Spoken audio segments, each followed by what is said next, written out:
Biodata ఇస్తాం.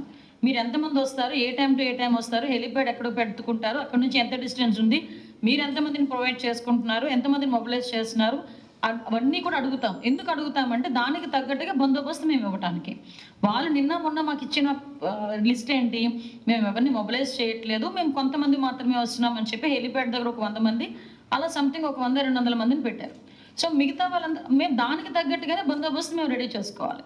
So అలా కాకుండా ఆ తర్వాత మాజీ మంత్రి బయటకు వచ్చి తరలి రండి, పరిగెట్టుకుని రండి, అలా రండి, ఇలా రండి అని చెప్పేసి సినిమా స్లోగన్స్ ఇచ్చాడు ఆయన. ఒకవేళ మా ఇంటెలిజెన్స్ కూడా మాకు ఉంటుంది. సో ఎక్కడైనా ఏదైనా ఇబ్బంది ఎదుర్కొంటారో అటువంటప్పుడు అనుకునేటప్పుడు ఆటోమేటిక్గా మా పని మేము చేసుకోవాలి. మరి జనాలు రాక నేను సాక్షి టీవీలో మార్ఫింగ్ చేసుకున్నారా? ఆ చిత్తూరు జిల్లా ఫుటేజెస్ అన్నింటినీ తీసుకొచ్చి అందులో మిక్స్ చేసుకున్నారా? మేము రాజకీయంగా మాట్లాడకుండా 1,00,000 మాట్లాడుకోవచ్చండి. అవన్నీ ఎందుకు? మా పని మేము చేసుకుంటున్నాం.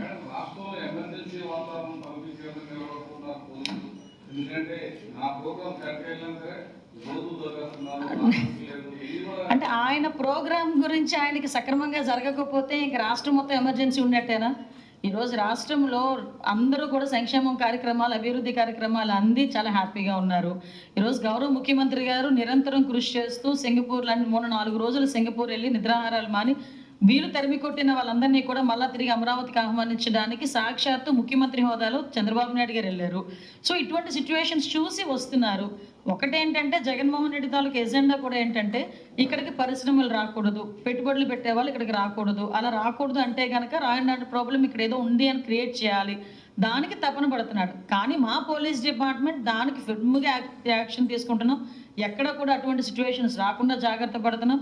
అది సహించుకోలేక ఎమర్జెన్సీ లాంటి పదాలను ఆయన ఉపయోగిస్తున్నాడు. కానీ లాస్ట్ 5 సంవత్సరాలు ఎమర్జెన్సీ అంటే లాస్ట్ 5 సంవత్సరాలు కామన్ మ్యాన్ నుంచి పొలిటీషియన్ వరకు, కామన్ మ్యాన్ నుంచి బిజినెస్ పర్సన్ వరకు, ఒక కామన్ మ్యాన్ నుంచి ఏదైనా ఒక ఇంట్లో కూర్చున్న మహిళ కూడా ఇబ్బందులు పడే పరిస్థితి లాస్ట్ 5 years.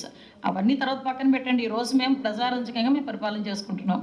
ఈరోజు మా వ్యవస్థలన్నీ వాళ్ళు అదుపు తప్పినప్పటికీ కూడా ఈరోజు మళ్ళీ గాడి పెట్టుకునే పరిస్థితుల్లో మేము కష్టపడుతున్నాం. వీలైతే ప్రతిపక్ష హోదా లేకపోయినా ప్రతిపక్ష పార్టీ నాయకుడిగా కనీసం ఒక తగిన సలహాలు ఇవ్వమనండి. నిజంగా అది మాకు ఉపయోగపడితే డెఫినెట్గా తీసుకుంటాం.